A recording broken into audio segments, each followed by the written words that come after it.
In fact, the very desire to undertake this inquiry is able to bring about a change.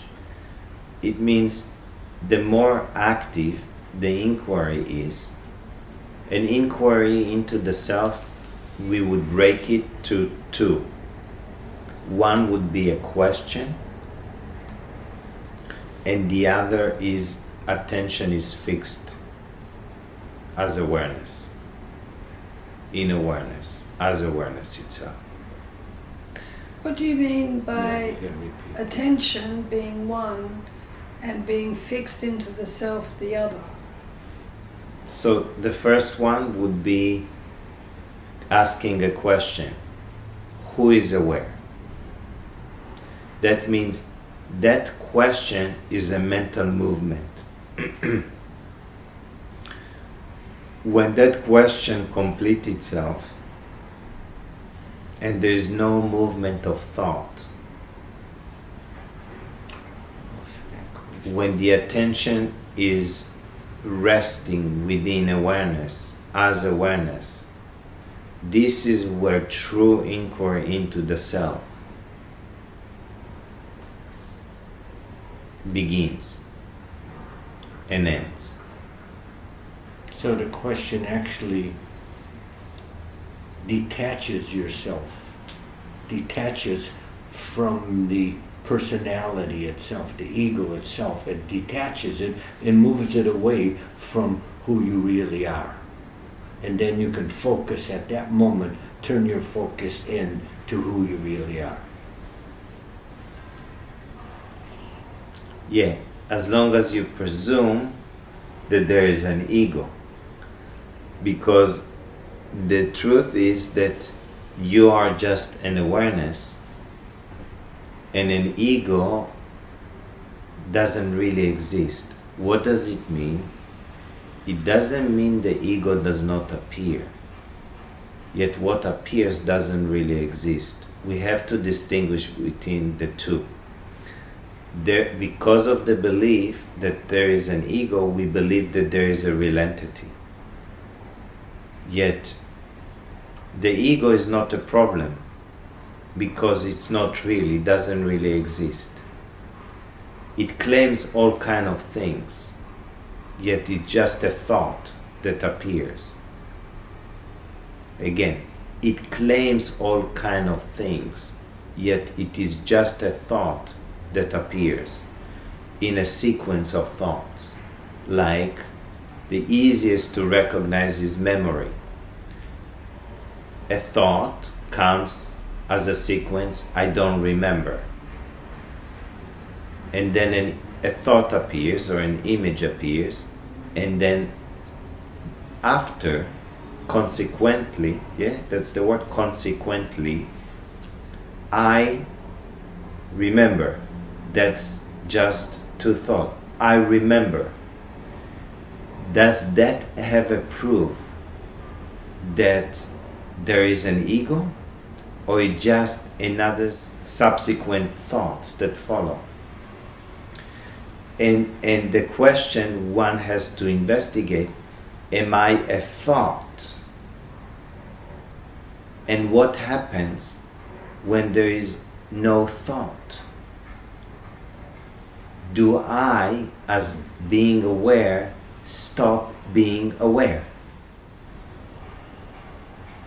So awareness has to be brought back and awakened to itself. No. No? The mind has to be brought back in a conscious way. Means the mind is a bundle of thoughts, a stream of thoughts, yeah? A thought comes from awareness, completes itself and returns to awareness, yes? Yet, because of forgetfulness, there is something is formed like identity from awareness moves to the thought, and then it appears that the thoughts are real. And then it forms a notion that I'm the one who's thinking these thoughts, because I am the one who is aware of thoughts. I'm not thinking the thoughts, right? Awareness is aware of thoughts. It doesn't think the thoughts themselves. The thought is thinking itself. Yeah, it's true that the thought is taking its thought. So what I perceive is that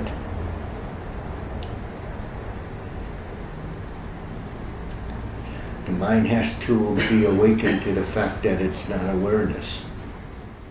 Okay, that's maybe a one phase. Okay. Yet the attention has to be taken away from thoughts. Yes. Inquiry. Yes, so inquiry takes the attention away of thought. Discrimination takes the attention away from thought. Concentration takes the attention away from all the rest of the thoughts that are moving to the body. So thoughts will happen. So actually it's Thoughts. a continual process. As soon as you end up doing this a lot. So thoughts will occur. It's every moment. The concentration, it has to be moment by moment, every moment. So thoughts will occur, but they won't have any identity. That's right. That's where basically liberation is your identity is solely is the word?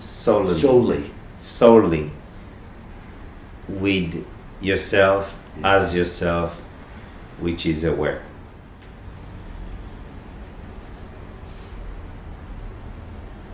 You're shining, happy. Thank you.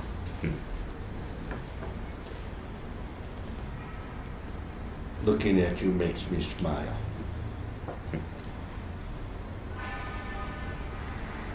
And he continues, austerities and such other practices are of no use in this. So all the austerities and... I'm not smiling at you, I'm smiling at me. You're smiling because you realize Yeah, that's it. who you are. And then you just superimpose it upon me. It's fine, I agree, I take it, no problem.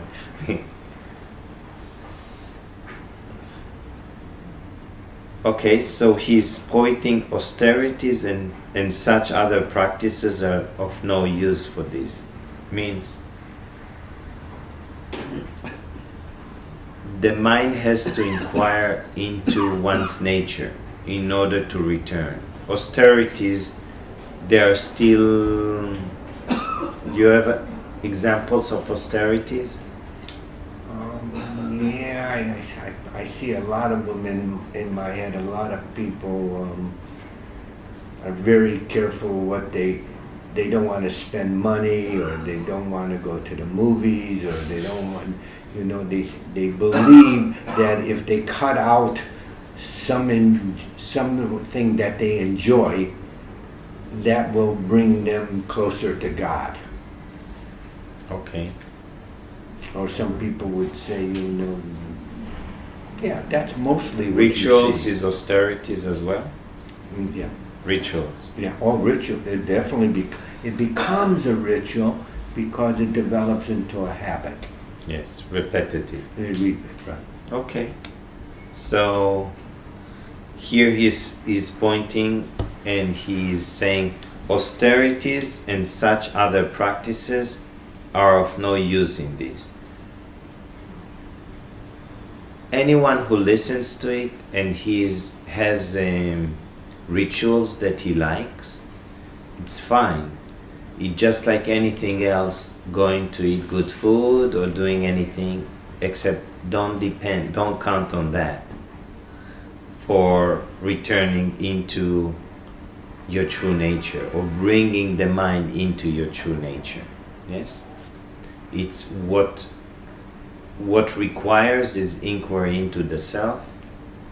And Ramana points that even if you do other practices, at the end, inquiry will have to be taking place. That means, he said that if you're not fit completely to inquire into your true nature, and if the mind is not concentrated, one-pointed, it is very challenging to inquire into your true nature.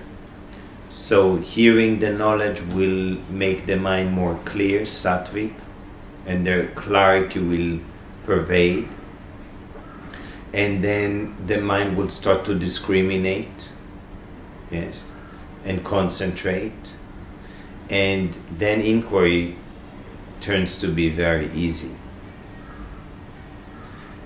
Therefore, Ramana says, even if it's difficult and it's going to be in the end, why don't you start now some inquiry as well? Because anyway, the inquiry will have to be awakened at the end. Begin now with all the rest that are easy for you. Now he continues and he says in Vashista, when the mind is purified of its past by the arising wisdom, it abandons its previous tendencies. Here the arising wisdom is the presence of awareness. True wisdom is the presence of awareness. The arising wisdom, here he's pointing, awareness shine through.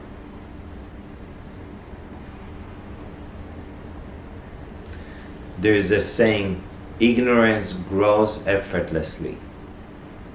Knowledge arises spontaneously. Knowledge arises and do not grow. Ignorance grow and do not rise. The word of rising is just shine through. Yes?